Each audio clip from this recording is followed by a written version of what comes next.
always fresh start. Mauna ang ato ang way of living. Mauna atong gusto sa kinabuhi nga maayo ang atong kinabuhi.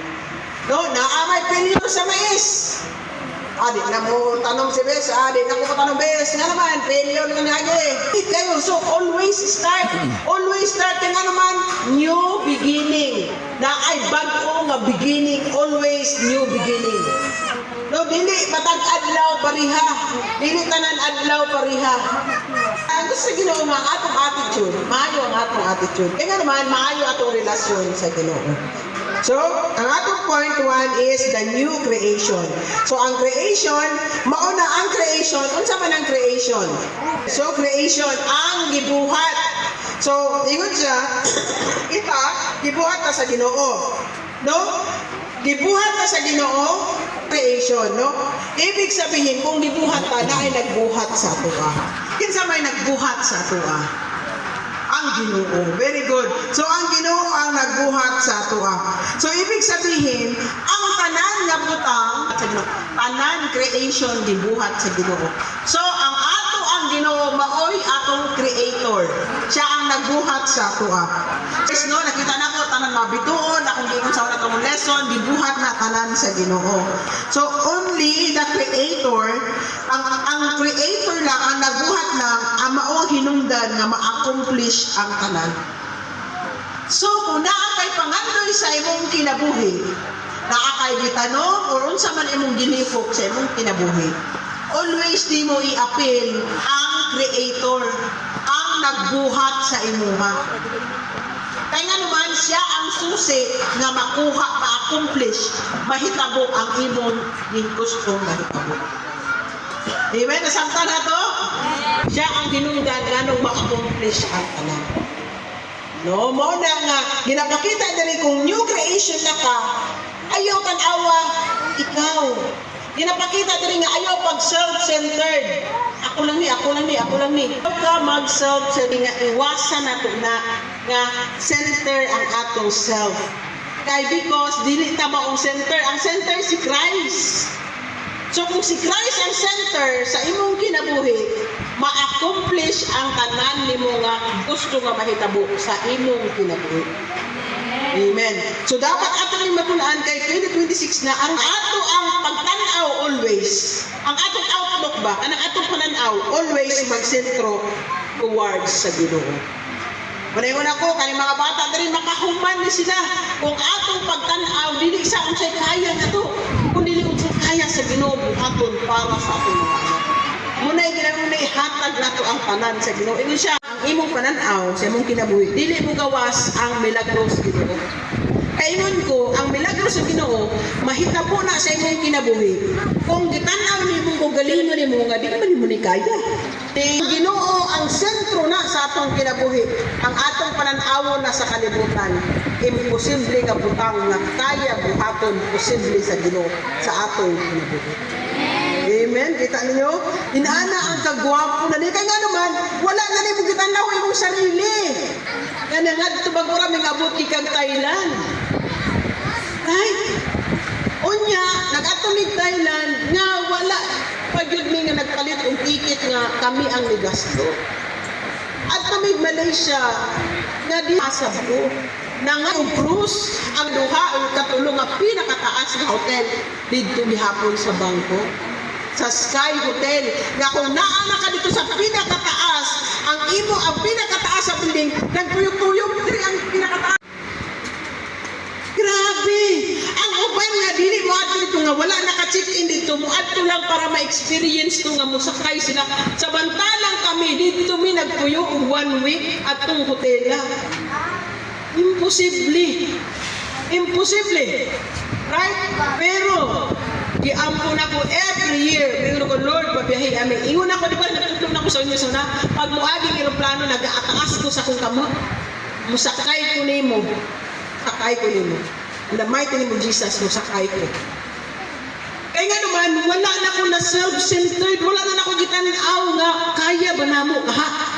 Akong gitanawon sana, kaya ni Jesus na palakon ko. Kita ninyo? Mao na ang mahitabo sa point 2. Dili na worldly ang atong pananawon. Gisentro na nato ang ato ang kinabuhi sa Ginoo. Tama sa ingon ni Isaiah, nakaila man ka mo. Pasig wala mo kaila. Okay. Review gamay. Hapon ito di makumay. Kinsa ang gipadato sa Ginoo sa Bible. Okay, hindi very good. Unsa si King David? Tama, nagbantay og mga karnero. Okay, nagbantay og karnero pero unsa nahitabo sa iya nahimong King. very good. Nahimong hari. Ha? Kinsa pa nakaila? O si Isaac. Unsa man si Isaac? Tama, si Isaac. Pero naay gi-prepare ang Ginoo nga karnero. Abig wala na no? Abig wala na. Pero naay surpresa ang Ginoo. Ingna imong tapad naay surpresa ang Ginoo sa imuha. Amen. Abi na itong wala na. Pero naaday surpresa ang Ginoo. Kambing mo ito ihalan para nako. Kita ninyo, nakailan na tayo, gwapo kaayo nga mailhan nato nga atong Ginoo nagabuhat og milagro. Aron mao toy imuhang gunitan. Lord, si David gani imong gipadato na himong hari. Naon sa ingon ni Karen, himo la siya oh. Bantay na sa karnero. Pero gipili nimo siya. Ibig sabihin wala ta diri tanan kung wala ta gipili sa Ginoo. Para mahitabo ang number 2. Ang posible, ang imposible sa imuha, posible. Ginoo. Ang Ginoo ang maghatag anang kadua. Ang imposible sa ato posible sa Ginoo. Kaya nga naman, wala na ta nagtan-aw sa ato ang kaugalingon. Because new creation, bago na ang atong pananawon. Okay, number last 3 na dayon tanong. Ang last 3 natin is ang diferensya sa old and new. No? Sa una, ang new creation is no longer slave in sin. Kung bago na ka nga creation sa Ginoo, dili na ka slave, dili na ka, unsa ning slave, dili na ka kanang sunod-sunuran sa sala. Nakawala ka na. Ibig sabihin sa number 1 ako ganina, kung naa pa ni mga pagdumot, curses man eh. Kung dili na ka slave, matingala na lang ka, wala na ang pagdumot sa imong pagalingon. Kay kana ang hinungdan, tanggalan na nato na. Aron mugawas ang panalangin, aron mag-activate kay kaning curses, kaning mga pagdumot muning gamiton sa Satanas nga pang block kay dili makasunod ang holiness sa Ginoo. Di ba ang Ginoo nato holy? Kita makasasala ta tungod sa dugo ni Jesus naanatay tungod sa holiness si Jesus mo nang naanatay holiness. So, ang pagtumot mo na nadre mo nang gamiton ni Satanas. Mo nang gamiton ni Satanas aron dili mo sulod. So karon ditudloan ta mo aron mo sulod ang blessing sa Ginoo. Wala na may babag, itanggal naman. So, mo sulod mo. Kung may ipaubaya ko na sa lahat sa Panginoon, well, ipaubaya mo lahat sa Panginoon. Ayaw na ipaubaya, niya mutunglo pa kagihapon. Kaya naapaghihapon siya dito. Hindi na ito pwede nga mabinuangan atong Ginoo. Ako di ko kabasa sa atong una-una. Di ko kabasa sa kasing-kasing. Ang Ginoo lang makabasa. Ang Ginoo lang nakabalo. Pusa, ikaw man ang gusto panalangin, ito na ko sa inyo ang sikreto sa panalangin. Right? Kinsa nga benepisyoan eh. Kamu ang benepisyoan eh. Because kinahanglan nato matun-an aron ang new creation magabot sa atong kinabuhi. Eh wala naman.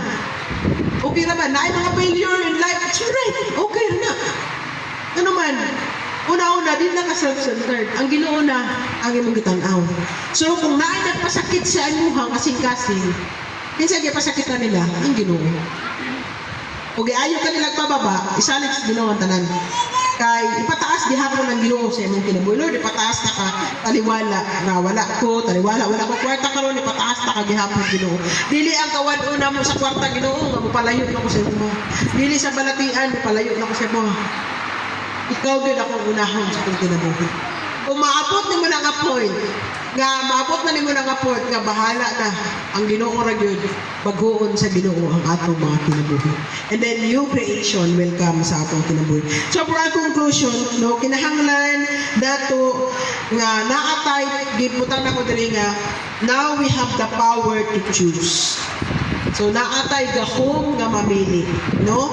Dead things are replaced with new things. Ang mga butang nga mga patay na makambyuan na og bago nga mga butang. So, pamili mo, it's your power. Namoy power to choose. Muna gihatag sa imo ha. Choose life or choose death. Choose blessings or choose curses. Unay-una ko always, ang atong kada buntag, choose blessing, choose life. Ayaw tong luha imong mga anak, ayaw tong luha imong kinabuhi. Isulti, panalangin na may karon Ginoo. Victory will come, kadaugan among mangkon, kadagaya among mangkon. I-rebuke sa among balay, gina-rebuke na mo na Lord, ay hihinlan ako ang kapobrehon nga mosulod sa among balay sa ngalan ni Jesus.